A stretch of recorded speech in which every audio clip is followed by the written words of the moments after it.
Welcome back to another episode of ROC Boys Football. Today we are taking a look at our way too early 2022 top 25 rankings. We're just doing our first top 10 teams heading into the 2022 season. And it really starts off with the Alabama Crimson Tide returning just a disgusting amount of talent. I don't know how Nick Saban got guys like Jordan Battle to come back, Henry To'oTo'o. The real recruiting battle. Is keeping guys for an extra year of eligibility, and that's going to mean a lot. I mean, Jordan Battle's a guy who would have been, I think, a first-round pick. Henry To'oTo'o, an early day 2 pick. Both of those guys coming back, not to mention Will Anderson as well, who is probably the best player in the country coming back. What are you seeing about the Alabama Crimson Tide heading into this? I mean, Bama's only obvious hole is some of those pass catchers are going to need to step it up a little bit. They brought Jameer Gibbs in, so they should be okay at running back. But God, they are going to have to get better. And they're super talented, so I kind of feel like they will. But they let them down. Those young wideouts really let them down in the title game. So that is one obvious area of concern, but other than that, they're so loaded. Yeah, I'm guessing that was just a result of just not getting a ton of reps because John. Yeah, no, that's why it's like I'm not going to knock them down for it, but it was noticeable. I think this defense coming back though. I mean, you add Eli Ricks in the transfer portal. It's Dallas Turner, Will Anderson, Jordan Battle, Henry To'oTo'o. Like those are all day one picks when they're eligible. It's just absolutely loaded. And then you bring in Jameer Gibbs in the portal at running back, who's also just going to be a phenomenal. I'm just so excited to see how they use this kid. Yeah, that's your guy. Because he's just, I mean, you turn on his highlights, he's elite in space, has absolute burners, and he runs the ball actually pretty hard. I mean, his body isn't necessarily like a bruiser, like a B-Rob, like a Derrick Henry, like some of the running backs you've seen before, but I mean, he brings a whole nother level to his game. And I think they're the consensus, they're the odds-on favorite to win. I think we're both picking them to win a title, barring any injuries. And Bryce Young. I mean, we didn't even mention him, but I mean, returning Heisman winner, just absolute stud. Let's go to our number 2 team. I still have the Georgia Bulldogs slated there. Yes, they're replacing a lot on defense, but I think like the biggest storyline is like Stetson Bennett's not going to be their quarterback next year. Brock Vandagriff, Carson Beck, like it's not going to be Stetson Bennett, and I think that's going to bring in another element to this Georgia Bulldogs team. I see you have them 5th, a little bit lower than me. What do you have there? It's just how are you going to rank them number 2? They're replacing basically the entire defense. Because they won a national championship, maybe. Yeah, but they got gutted, and I get that. Like the reason I'm not going to knock them down too much, and I mean Michigan might be a bit of a homer pick too, I believe, obviously, but I think you're putting a lot of faith in the truth for like the young quarterbacks at Georgia. Obviously, they're going to be better than Stetson though. Like Stetson wasn't even that good. Everyone sees a game manager who played safe. Like he was kind of a maniac in a lot of games. He also threw picks, so it's not like it wasn't crazy. But they're gonna have a sick offensive line. I don't know. I think they got to replace the D coordinator with basically replacing the whole team and everybody who made impacts on it. I don't know. It's like there's just that unknown, I guess, is kind of why I have them a little lower than you. I don't see them. You kind of know what you're getting coming back with some of these other big teams, but they have also some guys that just are coming back who are also like Keely Ringo, I think could be a top 20 pick. I know you're not as high on him, which I just don't get. You're anointing him a little early. He's no Derek Stingley as a freshman. Let's just be clear on that. No, he was a Derek Stingley as a recruit, and I thought he played very well. I don't care about the recruits. And then they have possibly the second best defensive lineman after Will Anderson and Jalen Carter. I mean, Jalen Carter was, I think, quite possibly the best defensive lineman on that team. Nolan Smith obviously coming back. I believe they're getting Tyke Smith and Christopher Smith back. Like they're still loaded with talent. They got to replace 2 levels of linebackers, basically. Yeah, that's probably the biggest. I don't know. There's like they got to replace a lot of the secondary. Like I know they have some guys back, but they're losing a couple of pros, and I just think they're losing too much. And their offense it wasn't like great this year. They're losing all their running backs, losing some linemen. They're just losing so much. Yeah, but they also recruited so well. Like some of these guys are coming in who might just be better. I get it, but they've always been recruiting well. They haven't been able to cycle it like Alabama. Like they have their down Yeah, years. that's true. We'll see. This is like kind of the year that we'll see if Kirby Smart built like a wagon program. Like, Yeah. can you maintain it? Because we saw LSU had that magical run. They And they were obviously couldn't maintain it. decimated. Let's switch over to you. You got another SEC team in there, the Texas A&M Aggies. I don't hate it. Like, I have them at 6. I think they still. You sound like you smoked a pack of cigarettes before this show. How's your throat feeling? Oh, I didn't smoke back cigarettes, but I do notice it is a little hoarse. So I wish Dylan that doesn't was talk the case, much, but so when he talks, it gets very hoarse. Texas A&M Aggies. What do you see in this team that you're looking forward to? I think the biggest thing is they're going to have a quarterback you would think that they can kind of count on. Max Johnson, Haynes King's going to be a battle.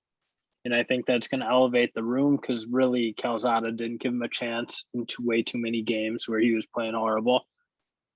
They're losing a little bit, but I don't think they're getting I wouldn't call them like getting gutted. They're losing some guys, but they've been recruiting too, just like Georgia and Bama and everyone else at the top end. They might be able to get a couple impact freshmen this year out of their historic class. And that class is disgusting. I also think Jimbo Fisher is I think you could argue is a top 3 coach behind Dabo and Nick right now. Yeah, I think you have a very real argument for that. Absolutely. So I think this is kind of their year. I just get the sense like the program's building some momentum. They've gotten better every year. They finally beat Bama, and yeah, I think this is the year with a true offense and DJ Durkin at defense, who I think might even be an upgrade from Elko, who's good. But I think DJ Durkin's a top end D coordinator. So they lose guys, but they weren't like the Georgia guys. Like Georgia's losing multiple first-round picks, multiple for like All-American players. A&M's losing some good players. Leon O'Neal, Kenyon Green's the big loss, I'd say. Like in terms of like a real but an interior player. Offensive lineman, like that's pretty. But they're also upgrading at a lot of spots or keeping like Isaiah Spiller was good, but I think Devin Achaney can be just as good, and he definitely has a little bit more explosive explosion in him. And then obviously the story of it is the quarterback. I mean, it was such a shame because this team was so good last year, just playing with an absolutely horrific quarterback. And when you're playing with Zach Calzada going up against some of the quarterbacks in the SEC, like Bryce Young, I mean, they ended up beating Alabama, but it's hard to win consistently with Zach Calzada at quarterback. I think they're going to be able to open up the offense a little bit more. Both Max Johnson and Haynes King have some burners. I think Jimbo Fisher's always like that. So I'm very excited for this Aggie team. I just think they're a little bit young. I don't think they have the quarterback because Max Johnson and Haynes King aren't like world beat quarterbacks. They're good. They're no CJ Stroud. They're no Bryce Young, and that's why I have some of those teams above them. Very good team though. I'm excited for a lot about what Texas A&M is bringing to the table. Moving on to number 3, just the absolute homer pick out of you. I don't think it's that homer. You must not have watched the third and fourth quarter of the game. If we had JJ McCarthy going all game, I think we're in I don't think we win it, but I think we're much more respectable in that game. Oh, Georgia, yeah. Yeah, exactly. Sorry. I thought we were talking about the Ohio State game. No, I mean, we could have rolled out a Pop Warner quarterback and still beaten the brakes off them. But I think people are sleeping on so much how much JJ is about to elevate this team. He's going to be, I know I've been beating the drum, but he's going to be our Deshaun Watson. He's going to take us from around like 10. So Taj Boyd and some of the other good Clemson quarterbacks took him to a high level. He's taken us to the promised land, and I think now this is the first time we're going to have a truly great quarterback.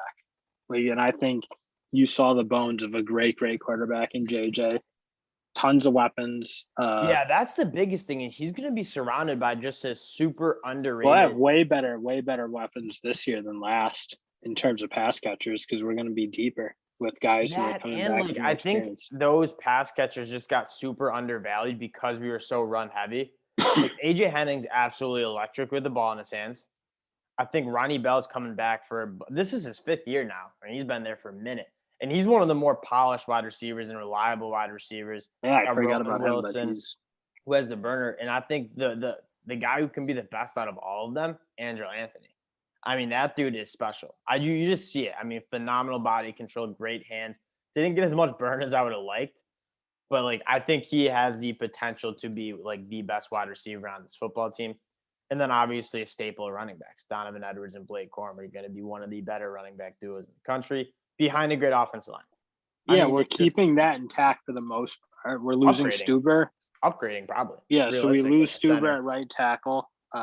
He was really good, but I think he's not like he's replaceable. Top on pick good. But getting the center from Virginia, really, really probably an upgrade there. And he's an all-American. So I mean, you could wonder about the defense because, of course, you're losing the two guys on the edge. That hurt. Like that was a big part of what we did, and I like Jalen Harrell. I like Upshaw. He's coming back for a 5th year, and we'll see if we can just get some young guys going like a Braden McGregor, and we can get a decent effort out of the D line. I think our secondary and linebackers are going to be great. Secondary, I think, should be very good. Should be just as good. Like Vinny Gray, I think Ramon Green, Vinny Gray, I think, DJ Turner is fine. I think he's going to be like contend for an all Big Ten spot. So I think, and obviously Rod Moore came on late as a safety to replace kind of what Dax Hill did as well. I'm hoping so. Yeah. I don't know. I mean, of course, there's an element of homer. I'm a Michigan fan, so but I do think they're going to be very good. And I think you're underestimating how good JJ is. I'm not. No, I think it's a story of like how well can this defense will get. I don't think this defense will be better, but the offense will be significantly better. I think this offense could be one of the best in the country. I think we just got to use the pieces right. The personnel is just out of this world, and the stuff you saw from JJ. The stuff you saw him bring to the offense. I mean, like if you're a Michigan fan, it's just you can't. It's salivating. We haven't had a quarterback like this in our lifetime. We just haven't. And he's just, I mean, the dude, he has it. You can tell how he carried himself as a true freshman. Dude absolutely has it. Let's move on to the Ohio State Buckeyes, who are also a very, very good team. They just got to figure out the defense. I think bringing over that Oklahoma State defensive coordinator and Jim Knowles. It's Jim Knowles, right? Yeah, is very good. Like they needed to change that. Defense was absolutely pathetic, baby soft. Hey, Ohio State fans, like cry me a river in the comments. That's just it was a fact. I mean, we steamrolled you guys. Baby soft defense, but this offense, I mean, you got to get props. CJ Stroud, probably the second best quarterback in the country. Travion Henderson, arguably the best running back in the country. I mean, that dude was just. I would say phenomenal. Definitely the best. He's a stallion. I'd maybe argue Bijan Robinson, maybe, but like Travion Henderson was just very, very good. They're losing a lot of guys on the offensive line. That's what I think you're just because they were bad up front last year and they're losing three, right? DeJuan Jones, Mumford, and Pierre Petit-Frere. So you're losing a lot of guys on an offensive line that really struggled anyway last year. So I think like they better hope some young guys step up in a big way because they need to be way better there because they got to pass protect. I mean, that's how they're going to make their money. I think CJ Stroud, Jackson Smith, and Jigba are probably the the best quarterback wide receiver duo in the country. Because Smith and Jigba is like if he stays healthy, I think he could put up like stupid numbers. He could go Heisman. Stupid numbers. I'm genuinely very interested to see what those odds are because anything over like plus 700, I'm taking a flyer on him because the numbers, if he stays healthy, are just going to be ridiculous. But what we saw in Utah was Utah's a solid defense, and they just absolutely could not check him. And he knew the ball was going there. Dude gets open. But Ohio State also couldn't check Utah, so we'll see. Yeah, but I'm just saying from a CJ Stroud, Jackson Smith, and Jigba standpoint. No, I know. There's no doubt their offense is going to be electric, but I do question the defense and I question the offensive line, and I mean that's toughness, and obviously that kind of hurt Ohio State this year was the ability to be tough on both sides of the ball, and we'll see if they can get better. I think they're going to be very good. I have them just below the Bulldogs, who we just talked about. I just think the Bulldogs have recruited better and done a better job retaining. For as good as they recruit, they've retained okay. And I don't know. I just think you got a tougher team in Georgia, and They're a tougher enough team, but talent. like when I like to make my college football rankings, like it's heavily based off quarterbacks. Like, do you have a quarterback that can make it happen? I think CJ Stroud he's the real deal.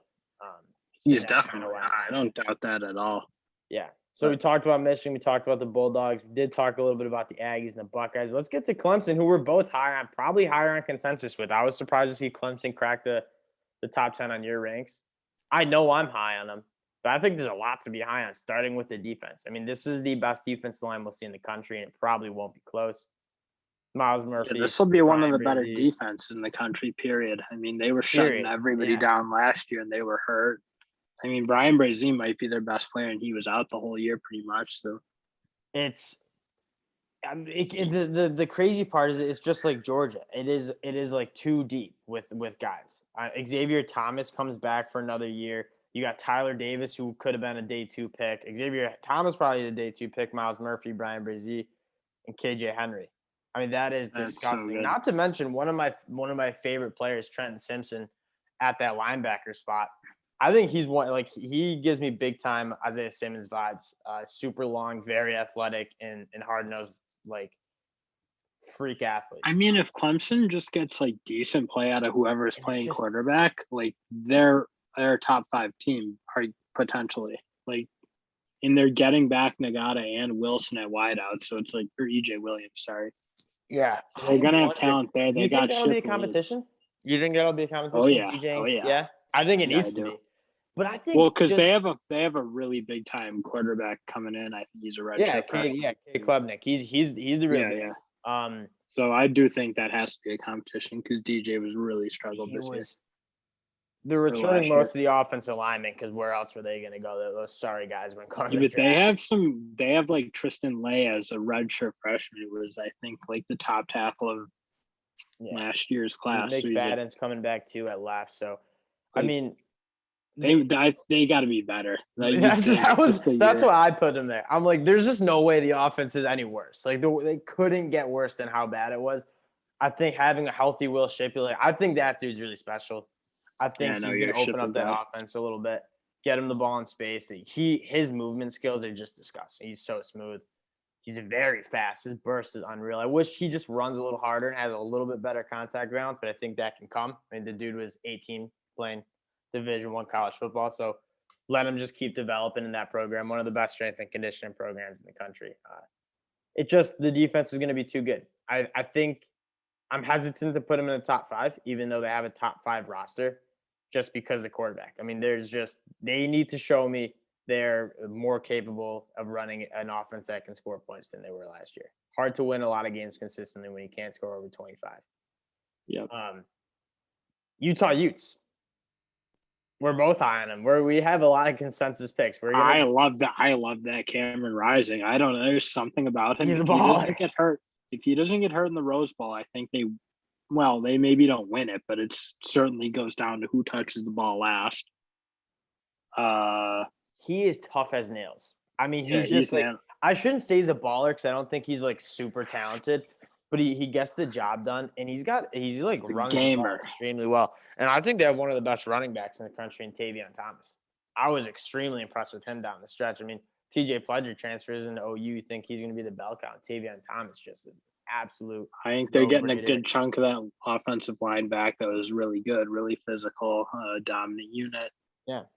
The Utes are just like they're a dependable team, and Cam Rising's different than what they've had in the past. So I think Utah is always tough. They're always by far the most physically imposing team in the Pac-12, and I mean they're really it's hard to like, they're not flashy, but they're just gonna pound on you. Listen to this stat right here. And I echo what you were saying. Like I think they're going to win the Pac-12. I think especially with just the question marks in the Pac-12 right now, they return out of 82 scholarship guys. I think 85 scholarship guys. They're returning 72. I mean, that team was so good, and they're just returning. I mean, they're losing some really important guys. I think Britton Covey's leaving, and then obviously Devin Lloyd. I think they got an edge guy leaving too. But I mean, they're returning a significant amount of that team that was just, they have it together, man. And they have a great coach. I'm I'll stay up every Saturday night watching at 10 p.m. Eastern time every time.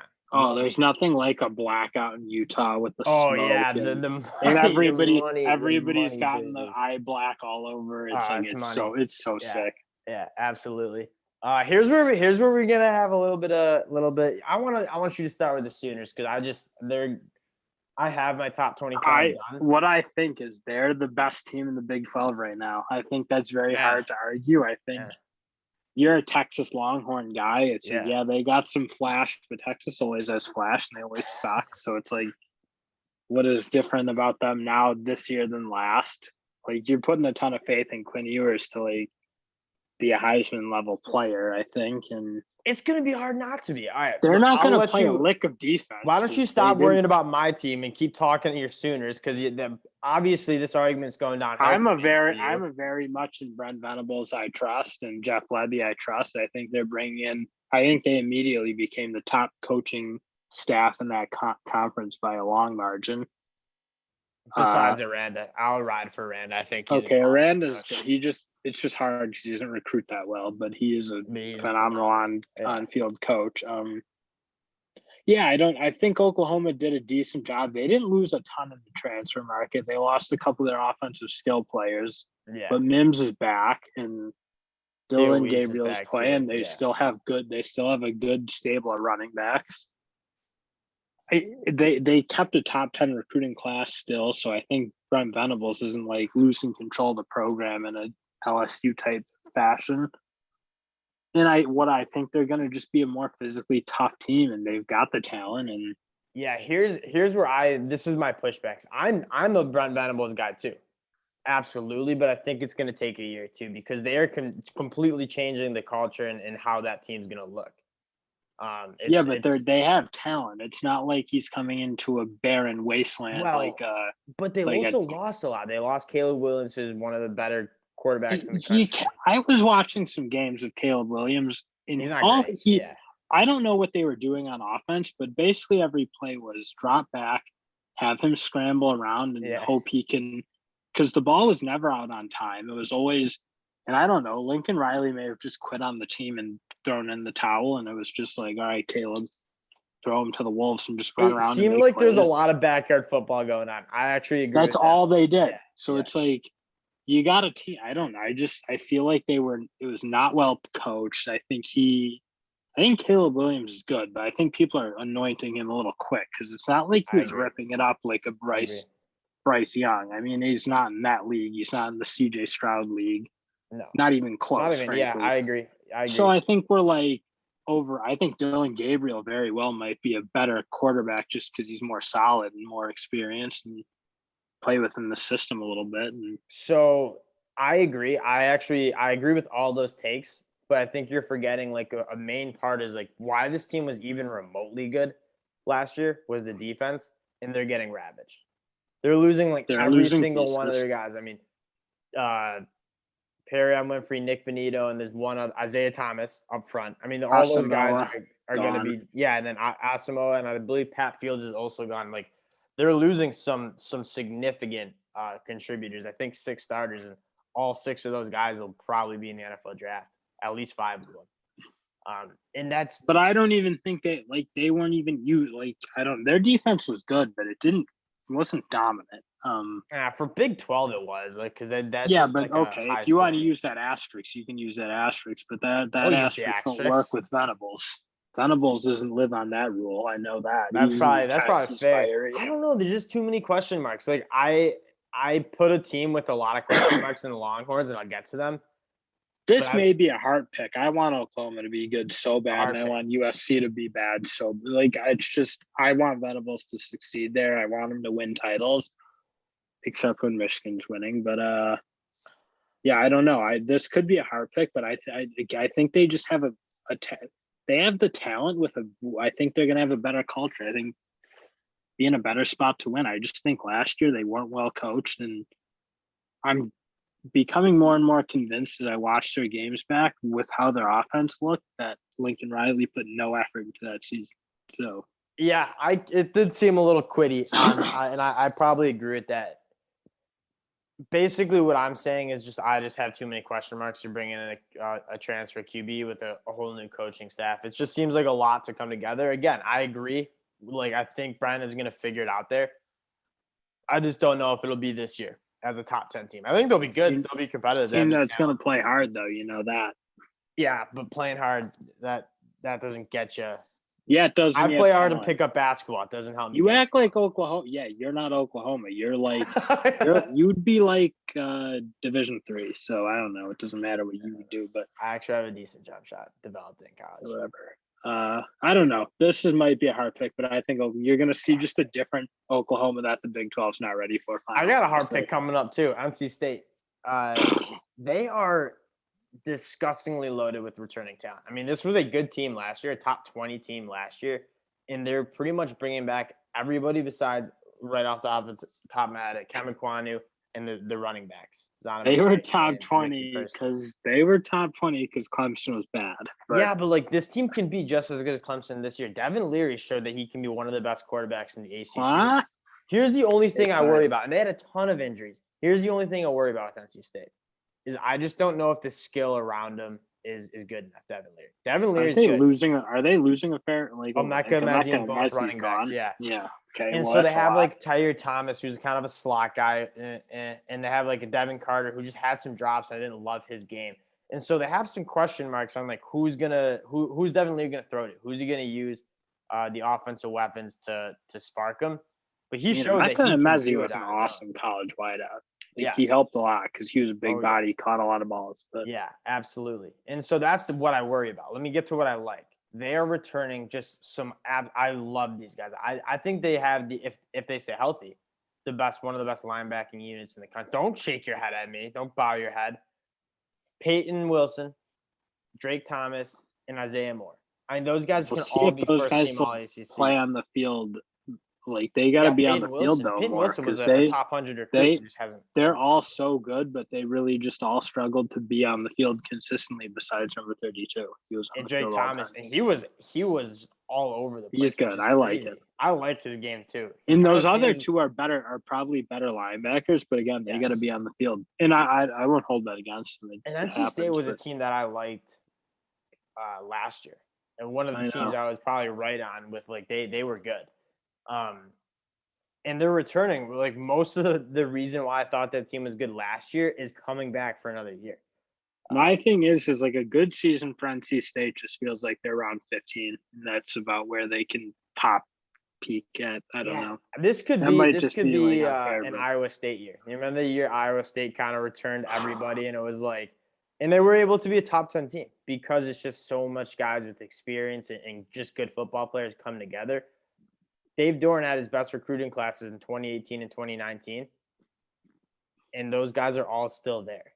And it's a very talented team. I am a big school bias guy. I think you can tell it's pretty obvious from my list, but this team's gonna be good. You are right. NC State can play. They're gonna have to obviously replace the skill, but it's not that good of an ACC. Doran can coach. Yeah. It's not that good of an ACC. I will say I didn't weight mine in that sense, like where I think teams will finish. I just tried to do straight top 10. Yeah, that's okay. If that's true, then we'd probably have to have more SEC teams. Another team that isn't in my top 10, I think Arkansas is going to be good. But let's move on. I want to talk Texas Longhorns. I want to talk Texas Longhorns.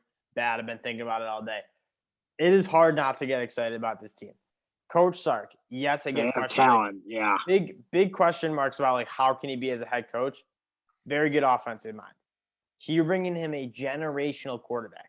I mean, this guy's arm talent. We haven't seen him play college football really, but you watch him in camps and watch him in high school. Like, the arm talent is disgusting. The ball just flicks out of his hands, short release, very accurate. He can do things that like nobody else can with the ball. He's throwing to one of the best wide receivers in the country, probably fair to say, and Xavier Worthy. Should be a Michigan Wolverine, kind of garbage. Apparently, I don't even want to get into the rumors, but crazy why we don't have him on our team. That hurts me to this day. Yeah. And but he's phenomenal. I don't even know if it's I don't even know like I can't it just makes me sad. But Xavier Worthy, and then you have one of the best running backs, if not the best, in Bijan Robinson. And then you're bringing in Jaleel Billingsley, who, yeah, he had a rough year at Alabama, but who did he perform best with? Killed it with Sark. He killed it with Sark. And this guy's he was my tight end 1 coming into the season. I thought he'd be the first tight end off the board. Like, the physical attributes are gross. I mean, big body. He moves extremely well. He was in the doghouse, though. And he got in Nick Saban's doghouse. So that is his throat a little. I don't want to be in Nick Saban's doghouse. I mean, that is probably the last person. Nobody chooses. Not when you got a team that talented where you're kind of a little expendable in a sense. But so that's tough. It's just he couldn't get out of it. I agree. The obvious thing about like Texas, they're gonna score some points, but they might get 0 stops on the whole year. That's what I was gonna say. They didn't tackle. Like, did you remember the Oklahoma? Like, they just don't tackle. Been the problem for years, dude. They refuse. I remember when CeeDee Lamb was at OU, and there was like 7 guys surrounding it. Yeah, and he somehow just broke up. I mean, it's pathetic. But like, at some point, that talent has to figure it out. I don't know. I mean, I sent you the gift when I finished my ranks. Like, I'm ready to get hurt again. Like, I love Texas every year. Like, I was extremely excited for Casey Thompson. And it's true. Because I'm an immature idiot who loves the shiny object. And then you're the mature guy who goes with the Wisconsin Badgers. That's a great transition. Talk about the Wisconsin Badgers and why they can. That's a simple one. This is a team with Jim Leonard that has a good defense every year without fail. Should be a head coach. Yeah, that's Wisconsin's so blessed to keep him like 7 years, but he's short. He's an incredible. Like, they just every year they never have a ton of talent, but they're always rock solid. Yeah. And I think what you got with Wisco this year is they're going to get back to Wisco football. John Taylor with Braylon Allen. So it's like. You just have when Wisconsin's like a top 10 team, they have a hammer at running back, and they just play good defense every year, so it's always the same. Yeah, and you got to think you get a little progress out of Graham Mertz. But you saw some progress. So, yeah. So just like, but now I think he's in a much better situation with a true hammer, like not just a hammer, like a dynamic, awesome running back who can just do everything. Like Braylon Allen, I love him. So that's what I think you got. You just got old, like, good old fashioned Wisconsin top 10 football this year. That's what I see. Rose Bowl, Wisconsin. You talked me into it a little bit. you talked me into, like, it does seem like this might be one of their years. This is Monty Ball, this is John Taylor, this is Wisconsin. And if you're making these projections as like end of year, like, I don't think they're a top 10 team just because there's simply not enough talent. Like, there's 10 other teams that are more talented that would be able to beat them. They'll be a top 10 team at the end of the year because the Big Ten West. I think they can bang when they run the ball like that. They can bang. They can't bang with the top 5 teams, like, then they never do because they just can't keep up with them. But they can bang with everyone else when they're cooking. When Wisconsin's, like, when they beat LSU, like, that's Wisconsin football. You have good running backs, and you can pound. I just think they can compete with the 5 to 10 range very well. I don't know. Maybe I'm tripping, but it's big boy football. That's what nobody plays big boy football like Wisconsin when they're playing. Graham Mertz, though. He wasn't. He's improving. He's like, you can see that at least you're seeing positive direction because at the beginning of the year, it's just, I agree. I like to pick up the pace on the improvement, but in the one thing they're losing some weapons. Like, they don't have a ton of weapons on offense. No, I don't care about Leo Chanel. They're good on defense every year. It's just like you can feel that. They lose defensive players, they replace them. That's just what Wisconsin does. You don't replace 18.5 tackles, 11.5 sacks, and 100. Yeah, when it all came against Northwestern, I think we're okay. But that's fair. He did pass that because he wasn't nearly. They are gonna. The one thing I do am worried, like, they're losing their 3 best pass catchers in Ferguson and Davis earlier too. Ferguson's not that they were doing a ton of work, but they do need a good tight end. But they usually figure that out. So I don't know. Just run the ball. Give Braylon Allen 30 carries a game. It'll be fine. Now let's jump. Okay, so Wisconsin big boy football back. Love it. BYU, like, come on. BYU was a good team last year, and I'll tell you why. I'm a quarterback guy. I watched a lot of BYU. Jaron Hall is going to be a top 10 pick next year. Jaron Hall is special. He's got great arm talent. He's a great athlete. God. Oh, I think so. I really do think so. I mean, this dude has it all. And I think playing a non-conference schedule. I haven't actually looked at their schedule. No, maybe now I'm second guessing myself, but it comes back to having one of the best quarterbacks in the country. I think BYU has it. They lose obviously some really good ball players. Tyler Algier was just an absolute rock solid running back for them for a while. He's good, but he wasn't more of a replaceable back though. He's just kind of a bowling ball. Maybe that's not giving him enough credit. Cause I do. No, he was good, but it's not like replacing a Braylon Allen. You got Jaron Hall back though, and Jaron Hall had Puka Nacua. I think Romney's coming back. They have Isaac Rex coming back at tight end. Like the team is good. Like this offense is going to be gross. How about that little fullback who kept hurdling people? And don't they got an Oregon guy, a tackle from Oregon who's going to be like rock solid. I forget his name. I can get you. They're always pretty good up front. They're always good up front. And this is a team where it's like the Zach Wilson year. And I don't know if they made the top 10 with Zach Wilson, but I just don't think they were good. Like they just weren't like they were good last year. They were good, but they weren't like great. I don't know. I think you're way they're too not losing anybody. Coups. Yeah, but they're not. Well, like, good. I think you're too high. I'm team. kind of. I could take it or leave it because I was waffling on a couple other teams. I will say it gets hard. It's like it was hard for me to put Oklahoma in. It's like I want them in, but you're right. There's a zillion million questions outside the top. So I have the rest of my top. Not to review. Like I had Arkansas right there. I had Wisconsin right there. Deeks. We're both low on Notre Dame. We'll talk about that. We'll get into that with the later episode. Yep. But like I'm not optimistic on Notre Dame. Let's finish up talking about the Oregon Ducks. So I think Bo Nix. Bo Nix. Good. Bo Nix deserves more respect. This is where you're falling. He was hosed by Auburn. No, he was hosed in that Auburn chaos show where they were playing teams that were way too good for him, and he just had to do too much. That might be fair, actually. I could be falling in love with the LSU game because then you also watch other moments of Bo Nix. Like, why is he was gross in LSU? Why is he throwing it right to these other players? Why is he throwing it right to the wrong team? So he's like got some like lunatic, like kind of games where he just kind of seems to not have any control of what's going on. But I do think like that was a product of playing just some all-time good defenses, like Georgia, Alabama, like. Really, really good defenses. They played Penn State, which has a phenomenal defense.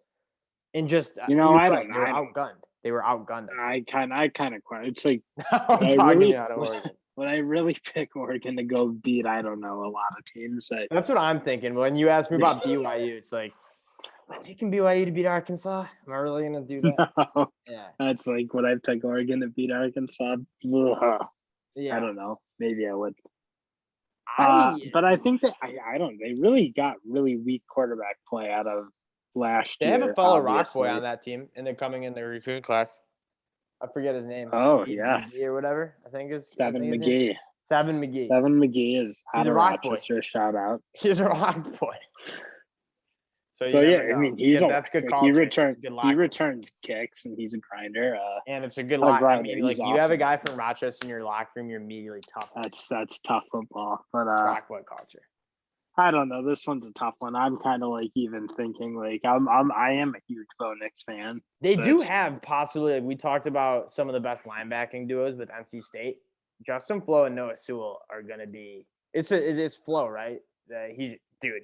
Have you seen this guy's body? It is they're disgusting. I mean, he's a grown man as like a true freshman coming to Oregon. I also kind of want to love Dan Lanning coming in. I love it, 100%. I mean, play some defense. Obviously, he's a fast riser. Like he really rose through the ranks, which deservingly so. Though I mean, he built. I'm just saying he's been in all. Like he just obviously has got talent. Like these coaches think he's great because he's pretty young guy and he's already got a huge job at Oregon. So, well, I kind of like almost feel like a Kirby Smart kind of hire. Like you're gonna get a guy who's intense, plays good defense, comes from a great culture, and I think that goes a long way in the Pac-12 because there's not a ton of that. You got a lot of like kind of chaos. Him and Dan programs that just Lanning, Lincoln Riley are kind of opposites. Like Dan Lanning is not about the flash. He's about that action. Lincoln Dan Riley's Lanning, I get the the sense, cares about his players. Well, Lincoln Riley cares about himself. So cares about his yacht in the Bay in LA. He's a scumbag snake. Neither of us have USC in the top 10. I'm boycotting them from my top 25. I don't think they're close to the top 10. Like they're actually like they have a lot of holes. They have some serious problems. They brought Caleb Williams, but again, I think Caleb Williams did not kill it last year. I'll stand by it. Outside of Mario Williams, like it's not a good like offensive skill position. Like it's no. Just not. I mean, they brought in Travis Dye too, who I'm a fan of, but they good have, player, I mean, but it's not going to be that much better than their other running backs. I mean, Travis Dye doesn't immediately come in and upgrade the room. Just doesn't. Yeah. So I don't know. I'm kind of like, I don't know if Oregon really belongs. Like, I'll tell you what, I feel really good. I think we have the same teams in our top 8 or top 7. I think we have the same top 7. And those are the teams I feel good about. Like, I truly believe that most of these, out of these 7, I think we'll get 5 right. I think 5 of these teams will end in the top 7. Yes. And then it gets, like, NC State, I'm not, again, they go play Arkansas or who are some other teams that had around there? They go play Arkansas. Ole Miss. Like, if Ole Miss plays the Ducks on a neutral field, it's part just of me thinks I take Ole Miss. So I feel great about these teams. Like these teams playing those teams outside. Like I really do feel good about those top 7 teams. Once it gets to NC State, I don't bet on Texas. We actually got lucky with Texas a few times. We're like, that's one of those teams you just stay away with because you never know. You can't watch a team miss 20 tackles on a single play. Infuriating. Yeah, it hurts too much. Texas Longhorns have to be the worst team to bet on because when they lose, it is in the most excruciating ways. Yeah, they like the most frustrating ways where it's like just either like taunting penalties, not tackling, just throwing a pick on the 5-yard. Like it's actually disgusting. Chaos. It's just utterly you can't bet on them. NC State, on the other hand, they were one of our cash cows. Anyways, steady. That's the start of the ROC Boys official early rankings. Obviously, injuries, some more transfers, plenty more transfers, I'm sure to come. Injuries, and we'll be reevaluating this probably as we get into August. But we got our next 15 picks going 10 to 20 or 11 to 25, filling out our official ROC Boys top 25. Appreciate you guys watching. We'll be back with the rest of the top 25 rankings tomorrow. Talk to y'all then. Peace.